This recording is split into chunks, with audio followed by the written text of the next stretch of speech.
काफ़ी समय पहले की बात है। प्रतापगढ़ नाम का एक राजा था। वहाँ का राजा बहुत अच्छा था, मगर राजा को सुख नहीं था। वहाँ यहाँ की उसके कोई भी संतान नहीं थी और वह चाहता था कि अब वह राज के अंदर किसी योग्य बच्चों को गोद ले ताकि वह उसका उत्तराधिकारी बन सके और आगे की बागडोर को सुचारू रूप में चला सके। और इसी को देखते हुए राजा ने राज में घोषणा करवा दी कि सभी बच्चों राजमहल में एकत्रित हो जाए। ऐसा ही हुआ।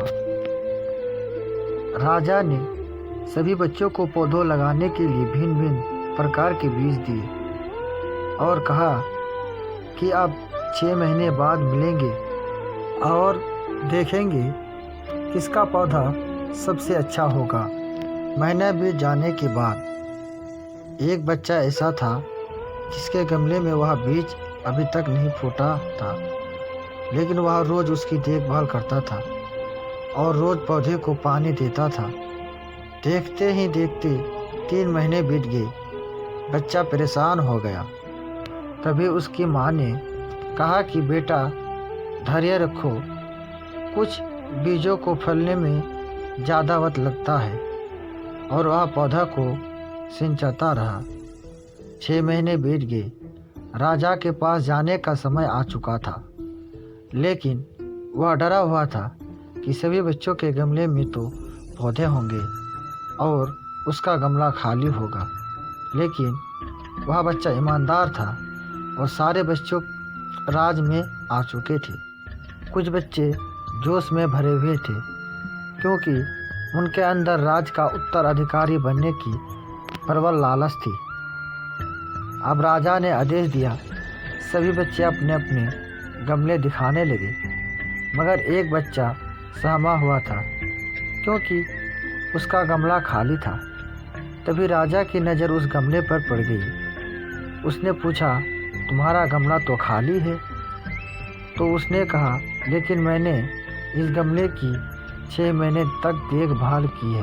राजा उसकी ईमानदारी से खुश था कि उसका गमला खाली है, फिर भी हिम्मत करके यहाँ आ तो गया।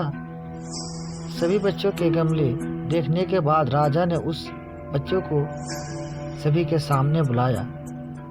बच्चा सहम गया और राजा ने वह गमला सभी को दिखाया। सभी बच्चे जोर जोर से हंसने लगे। राजा ने कहा, शांत हो जाए, इतने खुश मत होइए। आप सभी के पास जो पौधे हैं वो सब बंजर है।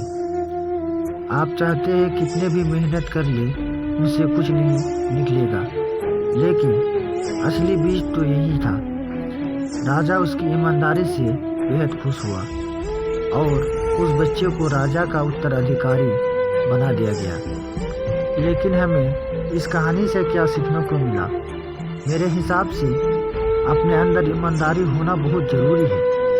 अगर हम खुद के साथ ईमानदारी है तो जीवन की किसी न किसी पड़ाव में सफल हो ही जाएंगे, क्योंकि हमारी औकात हमें ही पता होती है। हम खुद को पागल बनाकर खुद का ही नुकसान करते हैं।